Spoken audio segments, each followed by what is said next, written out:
Welcome from once again to another video. हा video खूप महत्त्वाचा आहे, कारण की शिक्षक भरती 2025-26 मध्ये असे कोणते उमेदवार आहेत ज्यांना जे आहे नवीन एक पत्र जे आहे इश्यू करण्यात आलेलं आहे, आणि हे जे पत्र आहे किंवा काही उमेदवार जे आहेत याच्यामुळे अडचणीत येणार आहेत, आणि हे उमेदवार शिक्षक भरती प्रक्रियेमधून बाहेर सुद्धा जाणार आहेत। कोणते असे उमेदवार आहे, काय आहे नवीन पत्रक, सर्व जाणून घेणार आहोत या व्हिडिओमध्ये। व्हिडिओ जो आहे खूप महत्त्वाचा आहे। व्हिडिओ आवडला तर व्हिडिओला लाईक करा। तुम्ही चॅनलवर नवीन असाल तर अशाच प्रकारच्या शिक्षक भरती संदर्भात माहितीसाठी चॅनलला सबस्क्राईब करा। हे नवीन चॅनल आहे आणि या चॅनलला तुम्ही जर आतापर्यंत सबस्क्राईब केलं नसेल तर सबस्क्राईब करा, कारण की याच्यावर सुद्धा जे आहे नवनवीन अपडेट जे आहेत तुम्हाला कळणार आहेत। तर चॅनलला सबस्क्राईब करा। टेलिग्राम चॅनल, व्हॉट्सअप चॅनलची लिंक डिस्क्रिप्शनमध्ये। तर चला सुरू करूया आजचा व्हिडिओ। सगळ्यात पहिले महत्त्वाची गोष्ट म्हणजे बघा, ॲक्च्युअली शिक्षक पद भरती 2025-26 ज्यावेळेस नोटिफिकेशन आलं होतं, तर नोटिफिकेशन आल्यानंतर परीक्षा सुद्धा घेण्यात आली, आणि परीक्षा झाल्यानंतर पवित्र पोर्टलवर आपण रजिस्ट्रेशन सुद्धा केलं। ज्यावेळेस पवित्र पोर्टलवर उमेदवारांनी रजिस्ट्रेशन केलं तर त्याच्यावेळेस तुम्हाला काही सूचना करण्यात आल्या होत्या किंवा काही गोष्टींसंदर्भात तुम्हाला काळजी घेण्यासंदर्भात सांगितलं होतं।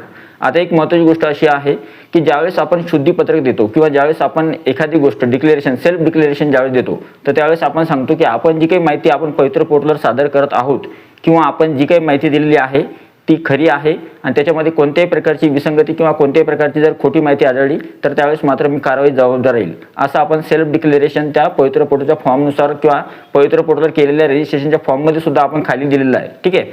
आता एक महत्त्वाची गोष्ट अशी आहे की एक नवीन पत्र जे आहे इश्यू करण्यात आलेलं आहे।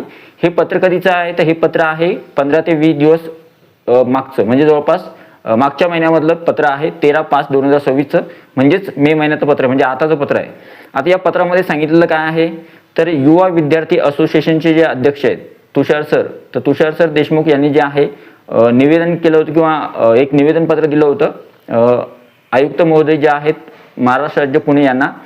तर आयुक्त महोदयांना त्यांनी ज्यावेळेस निवेदन दिलं की जे उमेदवार ज्यांच्याजवळ बनावट कागदपत्र आहे किंवा ज्यांच्याजवळ बनावट डॉक्युमेंट्स आहे, तर अशा उमेदवारांची जी आहे प्रकल्पग्रस्त जे उमेदवार आहेत त्यांची चौकशी करण्यात यावी, आणि त्यांना जे आहे शिक्षक पद भरतीमधून बाहेर किंवा बाद करण्यात यावं। तर त्या संदर्भात जे आहे आयुक्त महोदय त्यावेळेस अनुराधा उक मॅडम होत्या। तर अनुराधा उक मॅडमने जे आहे एक पत्र इश्यू करण्यात आलेलं आहे, आणि ते पत्र तुम्ही बघू शकता। हे पत्र आहे, या पत्रामध्ये दिलेलं आहे की विषय जो आहे तो असा आहे की शिक्षक पद भरती 2025-26 संदर्भात प्रकल्पग्रस्त उमेदवार जे आहेत त्यांच्या संदर्भात त्यांनी सांगितलेलं आहे की खाली जे आहे खाली विषयानुसार किंवा खालीलप्रमाणे जे आहे आम्ही माहिती सादर केलेली आहे। आता त्याच्यामध्ये त्यांनी माहिती काय सांगितलेली आहे, तर तुम्ही म्हणाल की फक्त प्रकल्पग्रस्तांसाठी असं आहे का? अजिबात नाही। त्यांनी सांगितलं आहे की शिक्षक पद भरतीमध्ये ज्यावेळेस पवित्र पोर्टलला रजिस्ट्रेशन झालं तर प्रत्येक उमेदवाराला किंवा सर्वच उमेदवारांना सांगण्यात आलं होतं की कोणत्याही प्रकारचं डॉक्युमेंट, त्याच्यामध्ये त्यांनी परिच्छेद सुद्धा दिलेला आहे, कोणत्या प्रकारचा किंवा कोणता परिच्छेद आहे त्यानुसार आम्ही सांगितलेलं आहे ते सुद्धा त्यांनी सांगितलेलं आहे। आणि त्यांनी हे आवर्जून सांगितलं की सर्व उमेदवारांना हे सूचित करण्यात अगोदरच आलेलं आहे की शिक्षक पद भरतीमध्ये ज्यावेळेस तुम्ही डॉक्युमेंट सादर केले आणि ज्यावेळेस तुम्ही कोणतं एखादं डॉक्युमेंट तुमचं असेल किंवा कागदपत्र असेल, त्यावेळेस त्यामध्ये जर समजा एखादं तुमचं डॉक्युमेंट डुप्लिकेट असेल किंवा बनावट असेल किंवा त्याच्यामध्ये कोणत्या प्रकारची खाडाखोड केलेली असेल किंवा त्याच्यामध्ये काही ना काही दुरुस्ती केलेली असेल, तर अशा प्रकारचं जर तुमचं डॉक्युमेंट आहे आणि त्यावेळेस जर समजा तुम्ही आरक्षणाचा लाभ घेत असाल, तर त्यावेळेस मात्र एक तर पहिली गोष्ट, महत्त्वाची गोष्ट म्हणजे तुम्हाला शिक्षक पद भरतीमधून जे आहे तुमची निवड जी आहे रद्द केल्या जाईल। कोणत्याही टप्प्यावर तुम्ही नियुक्त जरी झाले तरी सुद्धा तुमची निवड रद्द केल्या जाईल। आणि जर तुम्ही समजा उदाहरणार्थ मेरिट लिस्टमध्ये तुमचं नाव आलं आणि त्यानंतर जर कळालं की तुमचं डॉक्युमेंट जे आहे बनावट आहे किंवा चुकीचं आहे, तर त्यावेळेस सुद्धा तुमची नियुक्ती जी आहे रद्द केल्या जाऊ शकते, तुमचं सिलेक्शन होणार नाही। आता महत्त्वाची गोष्ट की हे कोणाकोणासाठी आहे, तर ज्या उमेदवारांनी समांतर आरक्षणाचा लाभ घेतलेला आहे आणि ज्यांच्याजवळ समांतर आरक्षणासंदर्भाचं डॉक्युमेंट आहे, मग ते कोणते असतील?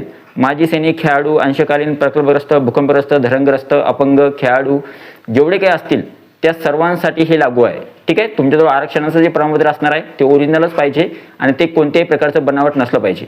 आता दुसरी अजून एक महत्त्वाची गोष्ट, ज्या विद्यार्थ्यांनी डॉक्युमेंट सुद्धा सादर केलेले आहे त्यांच्यासाठी सुद्धा सांगतोय मी। उदाहरणार्थ समजा तुम्ही 10वीची, 12वीची, graduation, post graduation, DED, BEd, TET परीक्षा, CTET किंवा महाराष्ट्र गव्हर्नमेंटची MHA-TET या संदर्भाची सुद्धा जी काही माहिती दिलेली आहे त्याच्यामध्ये कोणत्याही प्रकारची खोटी माहिती जी आहे तुम्हाला द्यायला चालत नाही किंवा देता येत नाही। जर तुम्ही खोटी माहिती दिलेली असेल किंवा तुम्ही जर समजा ज्या गोष्टी दाखवायच्या नव्हत्या त्या गोष्टीचा सुद्धा तुम्ही लाभ घ्यायचा प्रयत्न केला असेल, तर त्यावेळेस मात्र शिक्षक पद भरतीमधून तुमची उमेदवारी जी आहे रद्द होणार आहे। तर या संदर्भातचं हे पत्र आहे। हे पत्र मी जे आहे तुम्हाला टेलिग्राम चॅनलला देतो। टेलिग्राम चॅनलला तुम्ही व्यवस्थितपणे वाचू शकता। त्याच्यामध्ये त्यांनी व्यवस्थितपणे नमूद केलेलं आहे की अशा उमेदवारांवर जे आहे ज्यांच्याजवळ बनावट डॉक्युमेंट आहे किंवा बनावट प्रमाणपत्र आहे किंवा त्याच्यामध्ये खाडाखोड केलेली आहे किंवा चूक झालेली आहे किंवा दुरुस्ती केलेली आहे, अशा प्रकारचं कोणतंही डॉक्युमेंट चालणार नाही. तुमच्याजवळ जे डॉक्युमेंट आहे ते व्यवस्थित योग्य पद्धतीचं आणि ज्या प्रमाणामध्ये विचारलं आहे, जशा पद्धतीने विचारलं आहे तशाच प्रकारचं प्रमाणपत्र जे आहे तुमचं असणं आवश्यक आहे. आणि या उमेदवारांवर आता मात्र तुम्ही एक विचार कराल की आता जे आहे या उमेदवारावर काय केलं जाईल. तर बघा, त्यांनी एक गोष्ट सगळ्यात शेवटी एक गोष्ट नमूद केलेली आहे की सद्यस्थितीमध्ये जे काही जेवढे काही व्यवस्थापन सुविधा लागते, म्हणजे थोडक्यात असे डॉक्युमेंट चेक करण्यासाठी स्वतःजवळ जे आहे काही अधिकारी वर्ग सुद्धा लागतात. तर मग सद्यस्थितीमध्ये कर्मचारी वर्ग किंवा अधिकारी वर्ग तेवढे प्रमाणात उपलब्ध नाही, जेणेकरून आपल्याला जे आहे सर्व अभियोगधारकांचे डॉक्युमेंट्स तपासता येतील. पण मात्र ज्यावेळेस तुमची निवड होईल तर त्यावेळेस विद्यार्थी संख्या कमी राहील. म्हणजे आता समजा उदाहरणार्थ 1,70,000 उमेदवारांनी रजिस्ट्रेशन केलेलं आहे. मग एवढ्या उमेदवारांचे डॉक्युमेंट्स सद्यस्थितीमध्ये तर तपासता येणार नाही. पण ज्यावेळेस यांचं सिलेक्शन होईल तर 15-16 हजार जागेसाठी जी काही पद भरती होईल, 15, 16, 12 किंवा 20,000साठी, तर तेवढे उमेदवार तर लिमिटेड झाले. मग तेवढ्या उमेदवारांचं आम्ही डॉक्युमेंट व्हेरिफिकेशन जे आहे चांगल्या प्रकारे करू शकतो.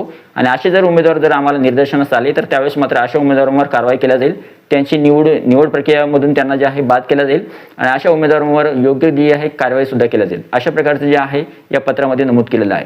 तर आय होप ही जी इन्फॉर्मेशन आहे तुम्हाला कशी वाटली आणि हा जो व्हिडिओ तुम्हाला कसा वाटला. व्हिडिओ आवडला तर व्हिडिओला लाईक करा, हा जो व्हिडिओ जास्तीत जास्त शेअर करा.